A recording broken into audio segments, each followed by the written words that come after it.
Olá pessoal, muito boa tarde. Hoje é dia 11 de outubro de 2022. Vou falar para vocês aqui de um representante da família Passiflorácea, gênero Mitostema brevifilis, certo? É um maracujá, tá? Agradecer também o pessoal da UFMS, a Rosângela Sigrist e talvez mais algum colaborador que tenha ajudado ela a identificar para chegar nesse gênero, que é um gênero difícil de chegar, né, na identificação. Então, o maracujá, né, Passiflorácea, eles possuem cerca de 750 espécies no mundo, 278 gêneros, tá?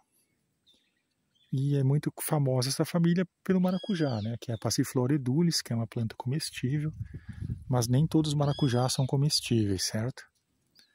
Então, quais são as características desse pezinho de maracujá? As folhas são alternadas, né, que dá para ver ó, no tronco, simples, né?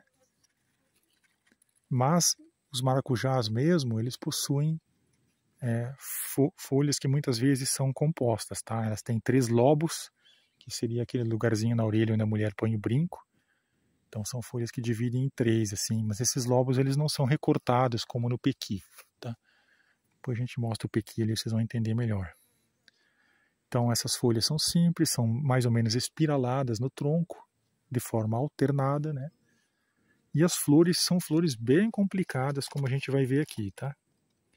Essas flores, elas coevoluíram com borboletas do gênero Dryas, né? Dryas iulia, em que as borboletas elas polpam as folhas do maracujá em troca de polinizar a flor e ter o néctar do maracujá, certo? Então essa é a coevolução.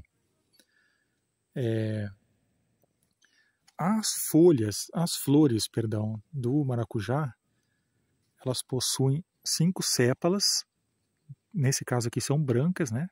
E 5 pétalas também brancas, tá? Então você vai olhar, vai ter 10, elas geralmente são alternadas, tá? Uma sépala, uma pétala, uma sépala, uma pétala. Vou colocar meu polegar aqui para vocês verem que é uma flor pequena, tá? Tem embaixo da flor aqui, eu não vou mexer muito na flor para não arrancar a flor, mas tem uma bráctea verde embaixo, que é uma espécie de pétala que não deu certo, tá? Sépala que não deu certo é uma bráctea, ela vai estar verde embaixo. Depois a gente vai ter esses filamentos, que são os filamentos chamados de corona. São esses filamentos mais avermelhados aqui, cujo objetivo é atrair os polinizadores, né? Depois a gente vai ter ali, ó, dá para ver amarelinho, 5 filetes, ou até mesmo mais, 8 filetes, onde estão as políneas, tá? E 4 estigmas, tá? Bem no centro, tá? Esses filetes e políneas e estigmas, eles estão numa espécie de torre chamada androginóforo. Essa torre chamada androginóforo é porque ela carrega as 2 partes florais embaixo, primeiro mais perto das pétalas o filete com o pólen, né, depois, e mais para cima o estigma, onde vai estar os óvulos a serem fecundados, que vão originar depois as sementes do maracujá. Bom, então essa torre, na base dela tem uma pequena, uma protuberância maior, né, uma saliência maior chamada de límen, tá? E que mais? São 4, né? Que é importante falar, porque a maioria dos maracujás são 3 estigmas, né? Amarelinhos ali, né? E que mais? Bom, aqui a gente pode ver também os botões, né? Os botões florais que ainda não abriram. E depois a gente vai ter aí o fruto do maracujá. Então, aqui dentro vai se formar um único ovário nessa parte feminina e vai ter várias sementes, né? Óvulos que vão ser fecundados na parede desse ovário, que esse ovário tem algumas câmaras que vai se formar aquelas películas que tem dentro do maracujá maduro depois. E vai ter muita semente, aí até 100 sementes, que são os óvulos que vão ser as sementes do maracujá pretas depois. E geralmente existem membranas, 3 a 5 membranas, que são chamadas de carpelos, que é onde vai ficar dentro do maracujá essas sementes grudadas neles, né? Bom, o maracujá depois, ele vai está aqui do lado, eu vou pegar um que caiu no chão e vou mostrar para vocês. Só para concluir então sobre a flor, ela é uma flor hermafrodita, tá? Tem as partes masculinas e femininas da mesma flor. Aqui caiu um, tá? Eu acabei não mexendo nem nada aqui, ele soltou muito fácil quando encostei na planta. Já é o maracujazinho verde dela, tá? Então aqui dentro a gente vai abrir.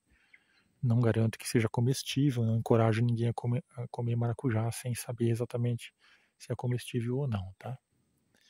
Que dá até para ver as divisões que vai ter dentro dele, vai ter muita semente aqui dentro, tá? Ele tá verde, eu vou levar para casa, numa dessas eu consigo fazer ele amadurecer e até plantar e espalhar um pouco essa planta, né? Lá no condomínio, vamos ver se dá certo. Que ela é bem ornamental, né? Se vocês viram aí. Na verdade, o cerrado tá cheio de plantas muito bonitas e ornamentais, né? Então, todas essas características que eu falei, né? Elas formam uma espécie de síndrome, né? Que é o que vai fazer você entender o que é uma família botânica, o que é um gênero botânico e essas características, essas flores com tantas sépalas, tantas pétalas, tantos estames, né? Geralmente um número parecido com pétalas aqui. 4 gineceus ali, né? 4 estigmas. Um único gineceu, né? 4 estigmas. Essas coisas de 4, 10, números pares, número ímpar, o tipo de folha, o jeito que as folhas estão no tronco, como que são as flores, depois como que são os frutos, né? Aqui são bagas, né? Frutos onde é fácil destacar a semente do fruto, ao contrário da azeitona, que é uma drupa, que é difícil separar a semente da parte carnosa. Tudo isso formam síndromes que nos levam a agrupar espécies em gêneros, gêneros em famílias, e essas famílias elas seguem certas síndromes, tá? Nem vou falar muito da importância econômica, é óbvia, né? O maracujá, o sorvete, o suco, e também as propriedades que teriam de calmante essas plantas, tá? Então fica aí muito bonita essa planta, tá? Para vocês conhecerem.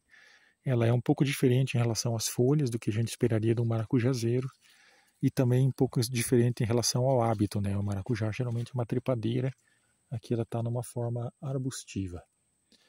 Para encerrar, eu gostaria de dizer que eu vim aqui há 3 dias atrás, tinha muito mais flor e eu não sei, eu acho que tem pegada de anta aqui perto e eu acho que a anta andou comendo. Aqui tem muita anta nesse cerrado aqui, tá?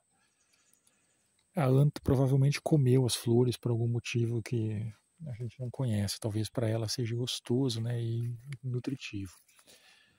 As flores são polinizadas por beija-flores, não, por morcegos de noite, as flores de maracujá, tá? Geralmente.